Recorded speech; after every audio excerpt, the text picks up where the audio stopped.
June is making plans for entertaining a few of her friends at a buffet supper, she asks advice well ahead of time. She has learned that what is correct in terms of etiquette is also highly practical and logical. So she asks what foods she should offer, how it should be served, and what preparations she should make for arranging a buffet supper table. On the evening of her party, just before her guests arrive, June has everything ready, but she needs help in actually setting the table.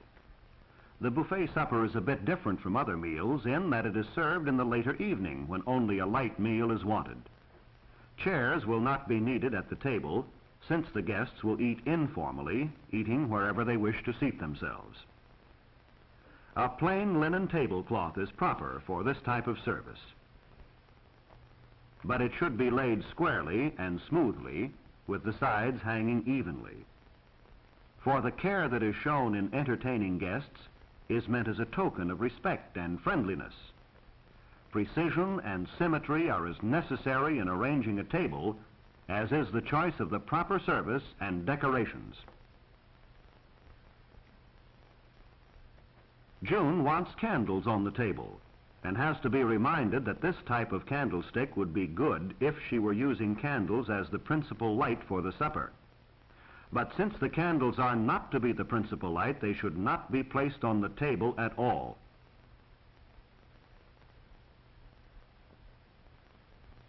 However, her centerpiece of fruits is a proper choice. It is attractive without being obtrusive, and it is not expensive. But it should be placed exactly in the center of the table.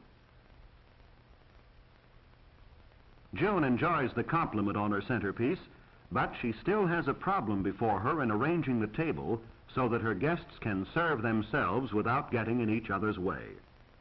The answer is simple. Place things around the table in the order in which each guest will help himself. First, the knife and forks. These should not be stacked, but laid out singly. Staggering the forks helps the guest to pick one up easily. Each rule of etiquette has a logical explanation of this kind.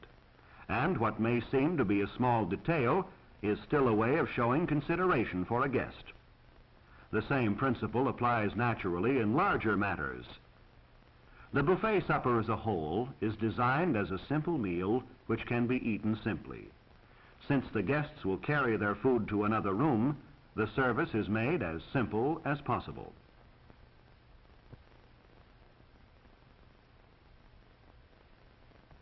A single hot dish is offered and kept warm in a casserole. It may be a meat pie, macaroni and cheese, or whatever you prefer. It should be substantial, but it need not be expensive. The object is to offer your guests something fairly hearty, but still a food that doesn't require a knife or cutting, for they will not be seated at a table. The same principle applies in offering a single cold dish, which is a balance for the hot dish. June has prepared individual salads which can be placed on the same plate as the hot food and can also be eaten easily without awkwardness. The main dishes are spaced about the table so that each guest, as he goes around the table helping himself to each dish, will not be crowded but have ample room.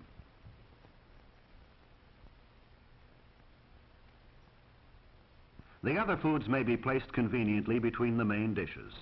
The rolls that June is serving are kept warm in a napkin, and they have already been buttered in the kitchen. In this way, the guest may put the roll on his plate and not be bothered with a bread and butter plate. The entire meal, except for the dessert and drink, is put on the single plate, even the relish, or hors d'oeuvres, celery, olives, radishes, pickles, and so forth.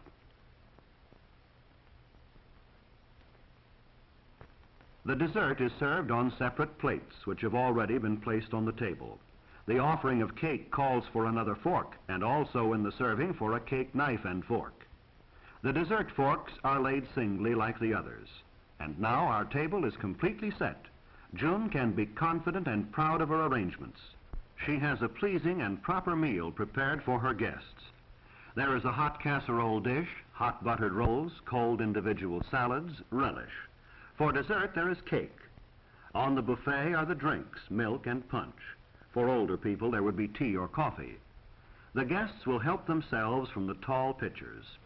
But now everything is ready, and we can be certain that each guest will be fully aware not only of the food, but of the attractiveness and convenience of the table arrangement. The table arrangement will be seen in itself as a gesture of consideration for the guest. And here is the soul of etiquette, the proof of courtesy and friendliness.